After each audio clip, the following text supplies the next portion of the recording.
Позвольте дать краткую информацию на 11 часов сегодняшнего дня о результатах выборов. В целом выборы прошли в спокойной обстановке.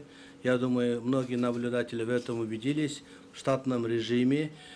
Пользуясь случаем, я хотел бы выразить огромную благодарность всем работникам избирательных комиссий, особенно участковых избирательных комиссий, работникам правоохранительных органов, которые обеспечили очень хороший порядок и безопасность в избирательных участках, и работникам местного самоуправления и правительства. Со всех сторон нам была оказана огромная поддержка. Что касается результата выборов, из ночи особых изменений не было, просто добавляется количество. Приняло участие в выборах 1 миллион 557 тысяч 442 избирателя. Это в среднем составляет уже 59,7%. По всей видимости, до 60% может дойти. Значит, с вашего позволения, я проценты буду называть без сотых, да?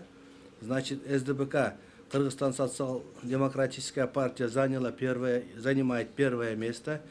430 тысяч и 661 голосов получили по республике. Это 27,4%. Республика Таджурт 315 тысяч 114 голосов. Это 21%. Кыргызстан саяси партиясы 202 тысячи и 62, 12,8%. Өнүгүү прогресс 146 тысяч 50, 9,3%. Бирбол 133 тысячи 379, 8,5%. Атамекен 121 тысяч 723 голосов, 7,7%. Бүтін Кыргызстан эмгек 96 тысяч 280%, это 6,1%. Замандаш 42 тысячи 844 голосов, это 2,7%. Улуу Кыргызстан 23 тысячи 499 голосов, это 1,5%. Арнамыс 12 тысяч 479 голосов, это 0,8%. Мекен Ынтымагы 12 тысяч 402 голосов, это 0,79%.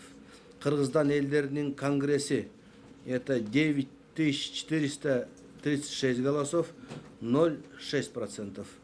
Алам, партия беспартийных, 6 тысяч 264 голосов, 0,4%.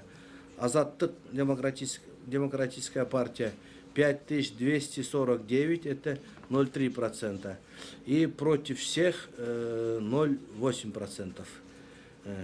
Сейчас на сегодняшний момент, вы знаете, всего у нас было 2374 участков. Из них 36 это у нас зарубежные участки. От них сигналы с урн не будут поступать, так как они будут поступать почтой. Поступила информация из 2316 урн на данный момент, в основном ночью поступили. Не поступили сигналов сейчас из 22 участковой избирательной комиссии. Это 22. Значит, там количество избирателей 18 702 избирателей. Количество избирателей. А сколько проголосовало, мы сейчас на данный момент не знаем.